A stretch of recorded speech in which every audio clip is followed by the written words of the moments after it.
말씀 보겠습니다. 말씀은 이사야서 48장입니다. 이사야서 48장입니다.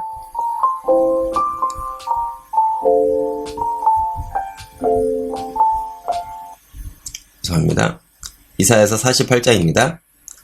이사야서 48장 12절에서 13절 말씀입니다. 제가 읽겠습니다. 이사야서 48장 12절에서 13절 말씀입니다. 야곱아, 내가 부른 이스라엘아, 내게 들으라. 나는 그니 나는 처음이요 또 마지막이라.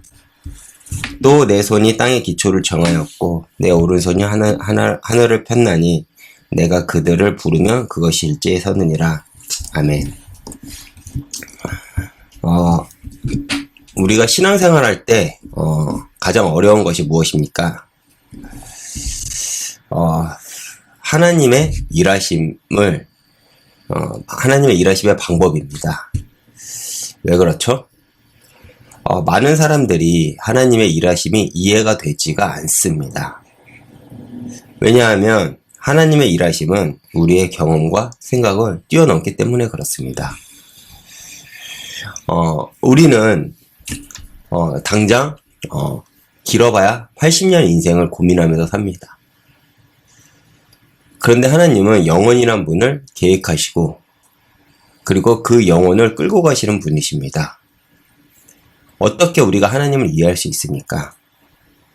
그런데 우리는 그런 하나님의 일하심이 보이지 않는다고 우리는 하나님에게 믿음이 없다고 합니다. 하나님을 향해 믿음을 보이지 않죠. 그리고 내 생각과 내 경험을 비춰봐도 하나님의 일하심이 이해가 되지 않기에 우리는 하나님이 없다 불평을 합니다. 그런데 믿음은 내가 이해돼서 믿는 것을 믿음이라고 말하지 않죠. 그것은 동의입니다. 내가 이해가 되고 내가 파악이 돼서 내가 믿는다 라는 것은 이제 동의죠. 그런데 하나님이 우리에게 요구하신 믿음은 그러한 동의 정도의 그런 믿음이 아닙니다. 믿음은 무엇입니까? 어제 강단 말씀에서 말했듯이 히브리서 11장에 나온 것처럼 믿음은 내가 바랄 수 없는 상황 속에서도 바라는 것이 믿음입니다. 누가 그런 믿음을 우리에게 요구하셨습니까? 처음이요 마지막이신 그 창조주 하나님께서 우리에게 믿음을 요구하신 것입니다. 그리고 하나님은 지금 이스라엘 향해 무엇을 요구하고 계십니까? 바로 믿음을 요구하고 계십니다. 욥기를 보면 하나님은 자신의 머리로는 도저히 이해가 되지 않는 고난 앞에 있는 욥에게 당신을 이해하라고 하시지 않았습니다. 그리고 믿음을 요구하셨죠. 그 믿음으로 너가 증명할 수 있는지를 보기 위해서 사단의 시험에 허락을 했습니다.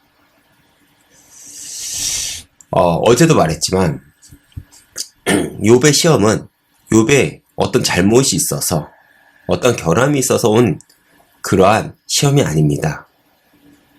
그리고 하나님은 끝까지 욥이 왜 고난을 당했는지 설명해 주시지도 않습니다.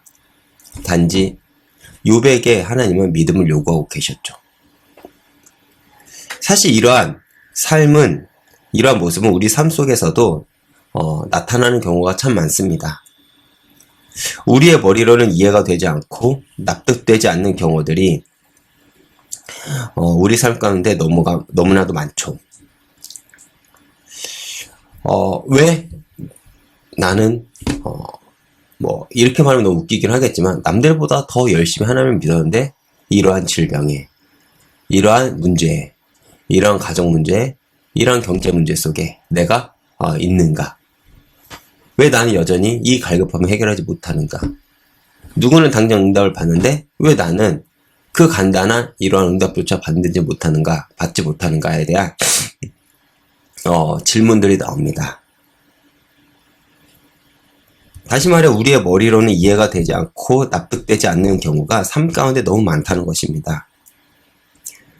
그런데 하나님은 우리에게도 이스라엘 백성, 또 욥과 같이 당신의 일하심에 우리를 이해시키는 것이 아니라 우리에게 믿음을 요구하고 계시는 것이죠. 왜 그렇습니까? 그래야 우리는 내 생각, 내 경험을 내려놓기 때문에 그렇습니다. 내 생각과 내 경험을 내려놓을 때 우리는 비로소 하나님을 의지할 수 있기 때문에 그렇습니다. 그렇게 우리가 하나님을 의지할 때 우리가 기대하는 것은 무엇입니까? 바로 하나님은 반드시 회복을 시키겠다 그 약속을 우리에게 주셨기 때문입니다. 우리는 그러한 하나님의 약속을 붙잡고 막막한 현실을 살아낼 수 있는 것입니다. 우리의 눈으로는 보이지 않고 막힌 것 같아도 하나님은 당신을 믿고 신뢰하는 자의 인생을 결코 부끄럽지 않는다. 말씀을 통해 우리에게 약속을 하셨습니다. 사실 오늘 우리가 읽은 본문은 이스라엘 백성의 고난은 욥과 좀 다르죠. 욥의 고난의 이유는 없지만 사실 이스라엘이 고난을 당한 그 이유는 분명합니다. 그것이 무엇입니까? 이스라엘 당한 고난은 그들이 하나님 말씀에 순종하지 않은 결과입니다. 그럼에도 하나님의 신실하심은 그들을 회복시키겠다 약속을 하시죠. 이게 하나님의 사랑이며 하나님의 크심입니다. 도저히 용서할 수 없는 그러한 행동을 했는데도 불구하고 하나님은 여전히 이스라엘을 붙잡고 그들을 통해서 하나님의 구속과 사역을 이뤄 가시죠. 우리 인생도 마찬가지입니다. 우리 인생을 뒤돌아볼 때 우리가 하나님 앞에 내세울 곳이 하나도 없습니다. 그럼에도 불구하고 우리가 언제 하나님의 사랑을 느낍니까?